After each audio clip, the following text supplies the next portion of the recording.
Honestly, if anyone would have told my younger self that I'll be traveling alone to different countries and enjoying it, forget it.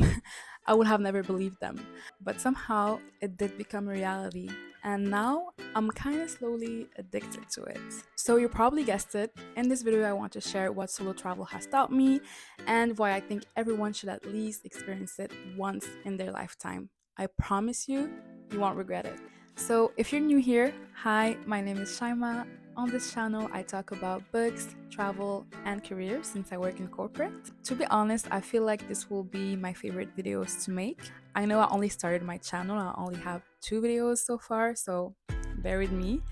But why I'm saying this, it's because it's about travel. And for those who know me, know that anything that has to do with a trip, anything that has to do with a suitcase, anything that has to do with me booking a ticket, I'm very passionate about it, okay? So let's get started.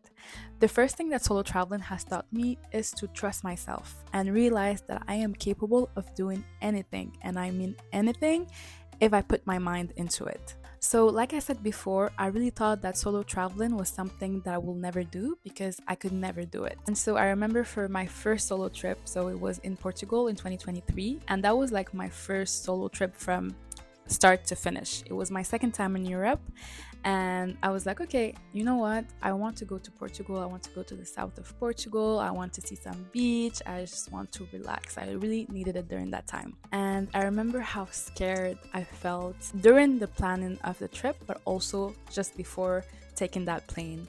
And I was like, okay, maybe I'm not going to be able to do it. I don't know. It just felt so overwhelming to me. I mean, when you think about it, there's so much uncertainty from booking your flights, figuring out transportation, navigating a new country with a language that you don't speak. What's my budget? There's so many things that I needed to figure out. And once you have that list, you're like, okay, whoa, this is me. This is me who will be planning this by myself. And the more with time I ticked what I had to do in that to-do list, the more I was feeling capable of going to that trip. So let's say I booked my accommodation, ticked. I booked the flight, ticked. I watched videos about which cities I wanted to visit, ticked. I watched videos about what mistakes to avoid, ticked. And so the more you prepare for that trip, the more you feel confident and capable of doing the things that you plan to do once you arrive there. But honestly, the more you do things on your own, especially in a new country, the confidence level that you get there, oh my god. And you have to manage the language too. It's such a confidence boost, and it helps you because you really feel like, okay, I actually got this. I believe in myself, I trust myself, I know that I'm capable of doing it. I prepared way too much before the trip. I think I know where I'm headed. Then you just enjoy and explore the present moment, and you try to do the activities that you plan to do. And then, if anything changes once you're there and you meet new people, then your plan can change. And so I remember when I made it to Portugal and I arrived at the airport, I was like, you know what? Instead of taking the Uber, let me just take the bus to like experience the transport there and see how it goes. And I remember when I took that bus, there's actually a fight that took place between two passengers.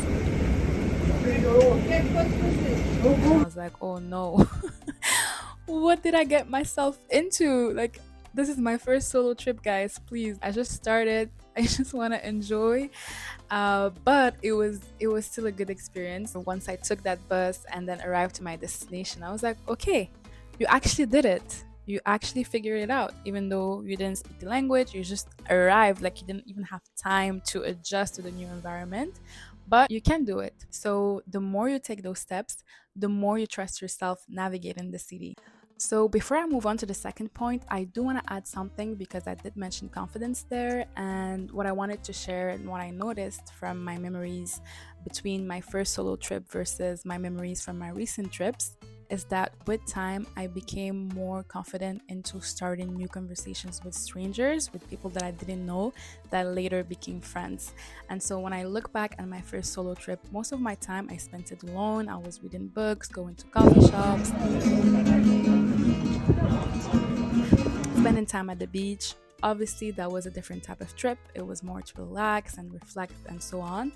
But I was also very shy to approach people. I was shy to get out of my comfort zone. I didn't know what to talk about. And with time, so the more trips I have done, the more I was breaking that barrier and getting out of my comfort zone, the more it became easier for me to just start conversation, approach people, have fun, do activities together, and make new friends. And now I really notice it too. When I travel, I'm no longer shy to talk with people. In fact, I am actually looking for that. So it's really fun to see that solo traveling can also help you in that aspect as well. So the second thing that solo traveling has taught me is decision making, independence, and problem solving.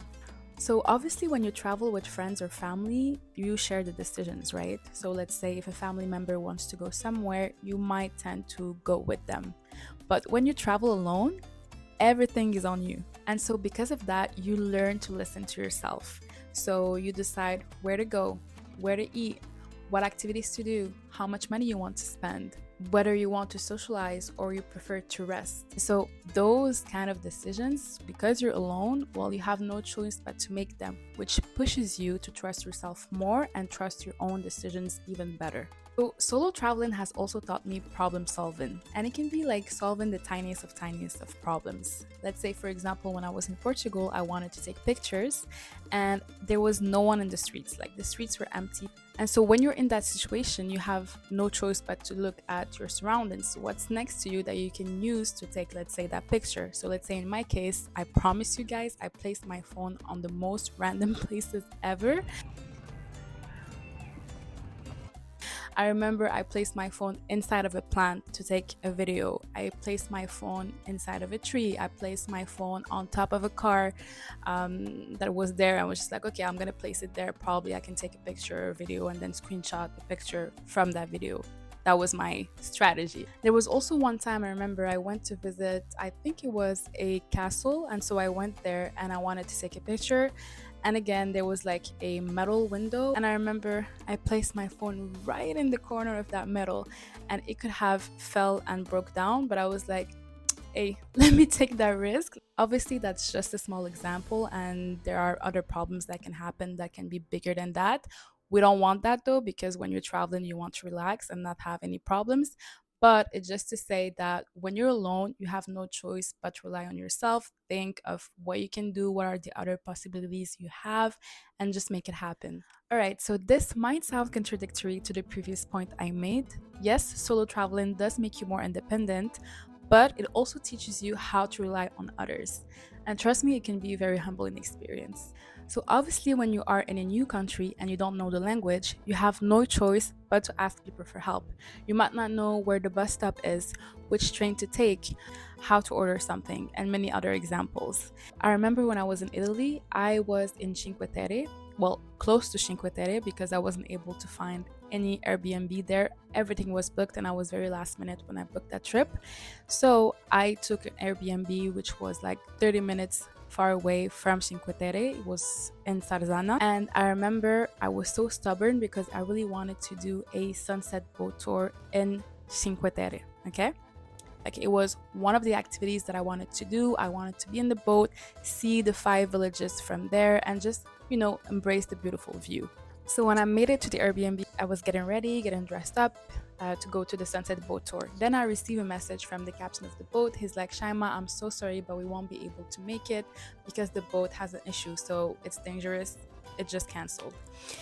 And I remember I was so sad. I was like, no, I really wanted to do this sunset boat tour. What should I do now? And I know myself, I'm very stubborn. So if I really want to do something, I will try my best to find a solution to do it. And so I remember the next morning, well, before I searched it, and then I found that there is a boat tour the next morning at 10:30 a.m. So I was like, okay, that's fine. I'll be able to make it. Mind you, again, there's that 30 minute train that I need to take because I'm a bit far away from Cinque Terre. So then I wake up in the morning, get breakfast, okay, get ready. I take the train and I miss the stop. And I'm like, oh no, I came out at the wrong stop.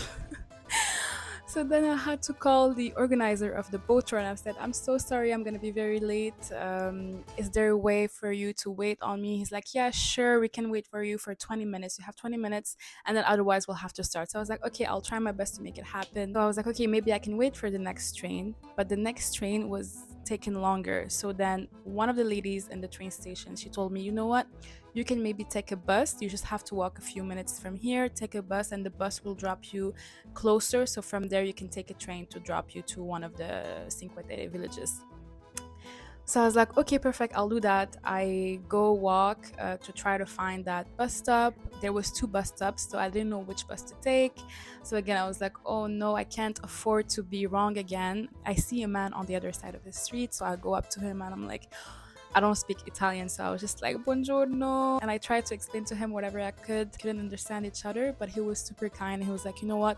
I'll walk with you to the bus stop, so it's fine. From there, I take the bus, make it there, take the train, run my whole life. Oh my god, I remember my breakfast was just like turning in my stomach. I wasn't feeling good, but I was just like running. I was like, I cannot be more late that I am already late. I make it there, and honestly, they were so kind. Everyone was so understanding. So it calmed me down. I was like, okay, maybe I will enjoy this boat tour finally. And it's so funny because after all of this, I got seasick in the boat tour, so I couldn't enjoy it as much. I was looking at the villages, but I was just like, my eyes were closed and I was like, oh, it's so beautiful. But then I was just like holding my stomach. It wasn't great. Would I do it again? Maybe not. Maybe I would have just, stayed at the Airbnb and decided to do another activity. But it's a story to tell. And so all this was just to say that even though you're traveling alone, you're not really alone. If you need any help, people will be willing to help you out. They understand that you're a tourist, that you're trying to enjoy and explore the city. And so they'll be more than happy to help you out. And also, those small interactions with locals make the trip even more memorable. So, another lesson solo travel has taught me is to trust my instinct. When you are in a completely new environment, you don't have your reference points. You don't know the streets, you don't know the neighborhoods. So the only thing that you can rely on is your intuition. So the more I traveled, the more I realized how powerful and important our instinct is. For example, I remember when I was in Brazil, we were a group of solo travelers, and one of the guys from the group wanted to go to a samba event. I remember it was pretty late at night, and he was asking people if they wanted to join him to go there. And something in me told me, maybe it wouldn't be a great idea. It felt like the guy was a bit not paying too much attention to his surroundings. He was enjoying his time too much. And it's normal. Like, obviously, you're in Brazil. People are very fun, people are very nice. So you kind of like let loose and try to enjoy your time. But always have to be careful with your surroundings. And I don't know, something in me told me if I go with him and the group, eh, something will happen. And the rest of the group didn't go as well. So he was like, you know what, I'm gonna go alone. I think it should be fine. I'll just join other friends that are there. We were like, are you sure? I told him maybe not the best, maybe not the best option, but he still wanted to go, so he went. The next morning, I see him, and I see him like walking in a weird way. So I'm like, "Are you okay? Did anything happen?" And he basically told me that he got his phone stolen. There's three guys who jumped him. He was walking on an empty street at night alone with his phone out. So obviously the opportunity was there. So before you come at me and tell me, you see, I told you Brazil is dangerous and so on. That's not what I said. I said the guy was walking in an empty street alone by himself with his phone out. So the opportunity was there given to them. All this to say, if something feels off, it usually is. And one of the best safety tools that you can use, especially when traveling, is your instinct. And finally, one thing that I learned is that we're all similar more than we think. Traveling has made me realize that humans are actually very similar no matter where we come from. Yes, we have different cultures, traditions, languages, beliefs, but the more you travel and you meet people, the more you realize that we're actually looking for pretty much similar things. People want connection, meaning, love, adventure, understanding, purpose. And when you hear people's stories, whether they're from Spain, Portugal, Brazil, Colombia, you name it, you realize that everyone is trying to figure it out in their own way. That made me realize that although the world is big, it also feels small at the same time. So if there's one thing that I want you to get out from this video is that solo traveling really helps you discover yourself. It pushes you, it challenges you, it makes you get out of your comfort zone, and it also makes you reflect on things that maybe you would have never thought of if you didn't have a chance and make that jump. And so, if some of you here are questioning whether to make that jump, I highly recommend you to do it. So, please leave some comments. I'm really curious to know if some of you have thought of solo traveling but haven't done it yet, and what is that reason for it. And if you don't want to leave comments publicly, you can always message me on Instagram. We can chat about it. I'm really curious to know the reasons why. And also, if you have any questions, I'm more than happy to help out. And for those who have solo traveled, if you can leave your comments and maybe encourage others who might be thinking of it, that will be the best. And so again, thank you so much for watching the video. Please like, comment, and subscribe. It will mean a lot. And as usual, I'll see you on the next one. Bye!